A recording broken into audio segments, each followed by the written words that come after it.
தமிழ் வாழ்க, தமிழ் ஈழம் மலர்க. முதலில் தமிழீழ விடுதலை போராட்டத்தின் தமிழ்நாட்டின் தலைவராக நாங்கள் கருதுகின்ற அரும்பெரும் தலைவர் பல நெடுமாறன் அவர்களுக்கு என்னுடைய வணக்கத்தை தெரிவித்துக் கொள்கிறேன்.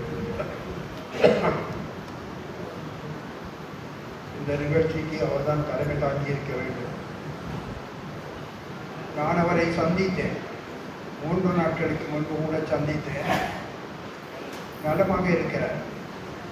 முன்பை விட உடல் உறுதியாக, முகமலர்ச்சியோடு தெளிவாக இருக்கிறார்.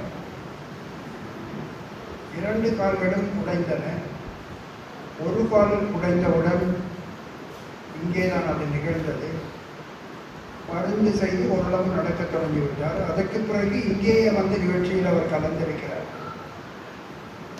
இப்பொழுது சென்னையில் 2வது கால் பெரிய அளவு உடைவு ஏற்பட்டது.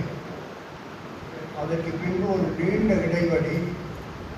நான் 3 நாட்களுக்கு முன்பு பார்த்த பொழுது அவர் என்னிடம் கூறியதை சொல்கிறேன். அவருடைய வீட்டு மாடிப்படிகளில் கூட ஏறி நடந்து பழகி கொண்டிருக்கிறார்.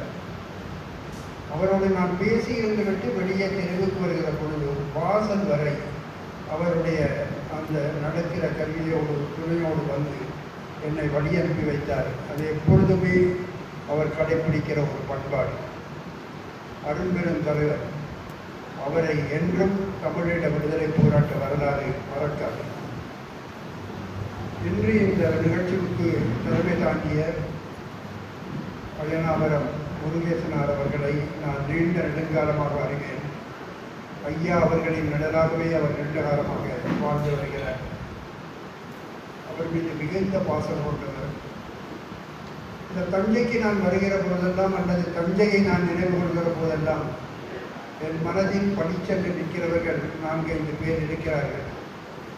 அதில் தஞ்சை முருகேசனார் அவர்கள், அயனாவரம் முருகேசனார் அவர்கள் ஒருவர், என்னுடைய இனிய பாசத்துக்குரிய தம்பி குவேந்திரன் அவர்கள் ஒருவர், இந்த முள்ளிவாய்க்கால் முற்றத்தையே தன்னுடைய தோளில் சுமந்து நிர்வாக பொறுப்பை மிக சீர்த்தியாக நடத்தி கொண்டு வருகிற தம்பி கென்னடி அவர்கள், அதே போன்று இணையற்ற விருத்தாச்சலனார் பேரறிஞருடைய பிள்ளை இங்கே உட்கார்ந்திருக்கிறார் பாரி அவர்கள், அதே போன்று கரிகாலன் நினைவுக்கு வருவார். இங்கே அமர்ந்திருக்கின்ற சிறந்த வழக்கறிஞர், இங்கு என்று மிகச்சிறந்த உரையை ஆற்றிய நல்லதுரை அவர்கள், இவர் நினைவுக்கு வருவார். இப்படி இந்த மண்ணில் நான் இவர்களையெல்லாம் அடிக்கடி நினைத்துக் கொள்வேன். அதை தவிர இங்கே இந்த விழாக்களில் கலந்து கொள்கிற பலரை எனக்கு தெரியும். என்னுடைய நூல்கள் வெளியீட்டில் அடுக்கியாக என்னுடைய ஒரு 2-3 என்னுடைய வாழ்க்கை வரலாற்று நூல் வெளியீட்டுக்கும் சரி, இங்கேயும் சரி வந்து இந்த விழாவில் கலந்து கொண்டு பங்கேற்று என்னுடைய நிகழ்ச்சியை சிறப்பித்த வழக்கறிஞர் பானுமதி அம்மா ஆத்மநாதன் அவர்களுடைய அந்த குடும்பத்தையும் நான் மறக்க மாட்டேன். இன்னும் பலரை நான் இங்கே நினைவு கொள்ளலாம். பலர் இருக்கிறார்கள். எல்லோரும் அறிஞர்கள், படித்தவர்கள், புலமை பெற்றவர்கள் இருக்கிறார்கள். பலர் இங்கே வரவில்லை என்றாலும் கூட அனைவரையும் நான் நினைவு கொள்கிறேன். இங்கே இராமன் வந்திருக்கிறார். அவரை நான் என்றும் மறப்பதில்லை. என்னுடைய எந்த நூல் வெளியீட்டுக்கும் முன்னால் வந்திருந்து என்னுடைய நூலை வாங்கி எனக்கு ஊக்கம் தருகிறவராக, என்னுடைய தொடர் பணிக்கு ஒரு உந்து ஆற்றலாக அவர் விளங்கிக் கொண்டிருக்கிறார். அவரையும் நான் மறப்பதில்லை. தஞ்சையில் பேராசிரியர் இராமலிங்கம் அவர்கள் தமிழ் இலக்கிய துறையில் தஞ்சாவூர் பல்கலைக்கழகத்தில் பணியாற்றியவர். நீண்ட நெடுங்கால நண்பராக இருக்கிறார். அவருடைய மாணவர்கள் என்னோடு பழகி இருக்கிறார்கள். என்னுடைய தம்பி பாரி மைந்தர் ஒரு சிறந்த அறிஞர், தொழில்நுட்பத்துறையில் ஆய்வுகள் செய்து கொண்டிருக்கிறவர். வெளிநாட்டில் உள்ளவர்கள் அவனை அழைத்து பாராட்ட இருக்கிறார்கள். இங்கு அவன் உரையாற்றினான். ஒரு சிறந்த அறிவியல் ஆய்வாளர். மேரி கல்லூரியில் இப்பொழுது சென்னையில் பேராசிரியராக பணியாற்றி கொண்டிருக்கிறார். இவர்களை எல்லாம் நான் இங்கே பார்க்கிறேன். அடுத்து திருமதி புனிதா கணேசன், மன்னிக்கவும், அமுத சித்ரா முனைவர் மிகச்சிறந்த உணர்ச்சியான ஒரு உரையை இங்கே ஆற்றினார்.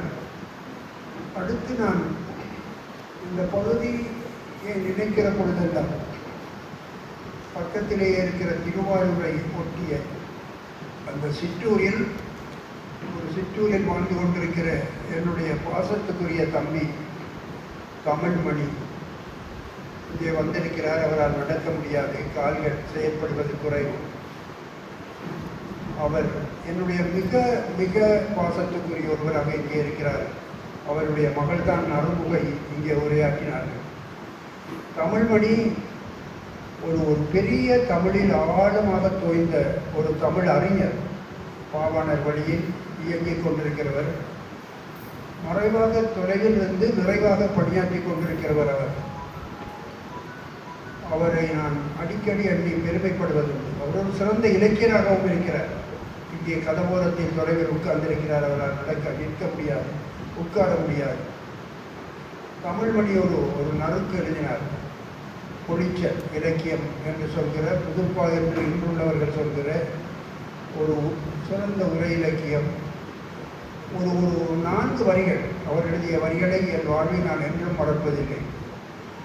அவர் எழுதிய 4 வரிகள் இதுதான்: நாரைகள் இப்போது தேடுவது மீன்களை அல்ல, குளத்தை என்று எழுதினார்.